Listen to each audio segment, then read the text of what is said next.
Happy Halloween, everybody. Now, this was not originally planned. If you saw my last video, then you know these last 15 days, I've had a lot go on, and I had COVID. So this was not my original planned review for this day, but I'm still talking about a really awesome movie to watch this year.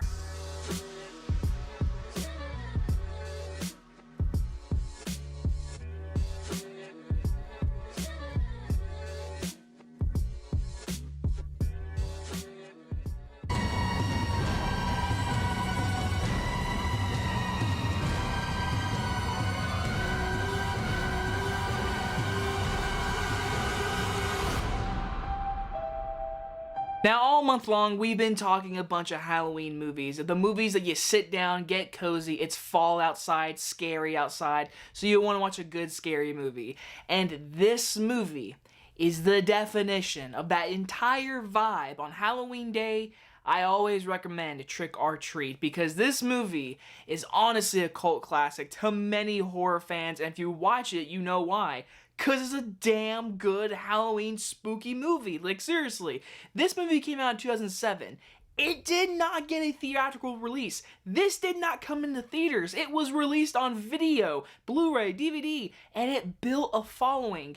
And earlier this month, for the first time in 2022, this month, I got to see it for the first time ever in a movie theater. It was the first time this movie got put on screen, and it made me so happy to watch it in a movie theater because it was awesome. It deserves to be seen on the big screen. But if you've never seen Trick or Treat, please watch it tonight. This movie was directed by Michael Dougherty, and if you've heard that name, he did do Krampus and Godzilla King of Monsters. But this was his first movie. This was the movie that set his name out there. This is the reason why Krampus was very anticipated by me back in the day, and that movie is its own thing. But this movie, like I said, is spooky. It is an anthology movie, which you saw my Creepshow review. I love those movies. I want to see more of those kind of movies, and we have 5 different stories here, and the only connection between all these stories is really Sam, who honestly can argue as the icon, the face of the Halloween season, because there's not a bunch of, like, Halloween icons except for our killers.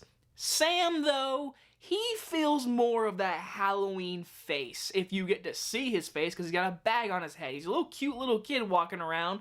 But in this movie, I don't want to get too deep into spoilers, you do see his face, and it's pretty much what you expect it not to be, but then again, it's pretty cool and practical, and I love seeing that. But Sam on his own is the only connection between these 5 stories, and these stories all together have their own vibe. They're more darker, bloody, cheesy, corny, which a little bit goes with the serial killer and his son, whatever.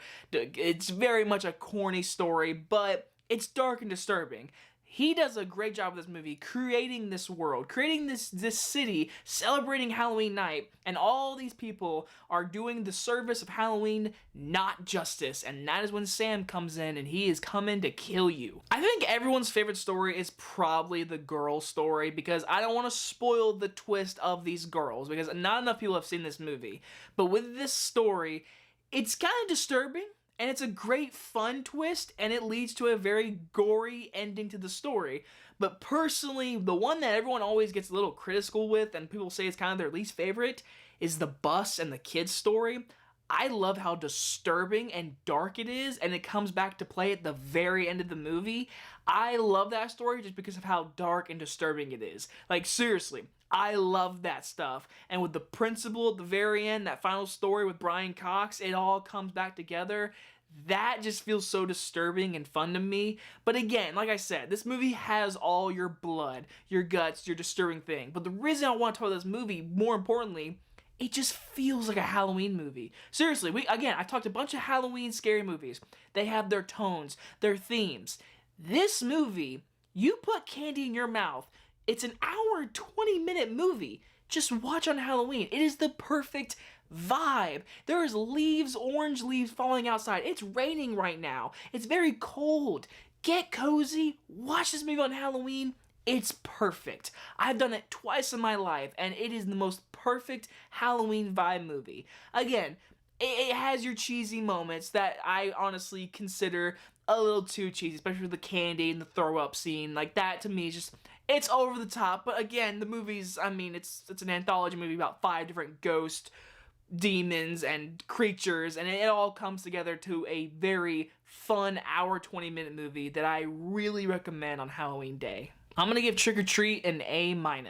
It was also really cool to see it in a movie theater, and there was like 15 people in the theater with me, and I'm really happy that people have seen this movie, because not enough people talk about this movie, and there's always talk about sequel, and honestly, if there ever is a sequel, I want to see it, because if Michael Dougherty comes back and does anything with it, I'm there to see it.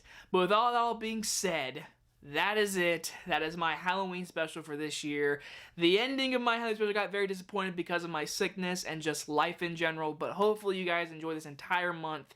November and December, back to the grind, back to regular movie reviews. I'm very excited, and I gotta catch up on a few things if you guys want me to. I hope you guys have a great, safe, and awesome Halloween, and I'll see you on the next one. Bye, everyone.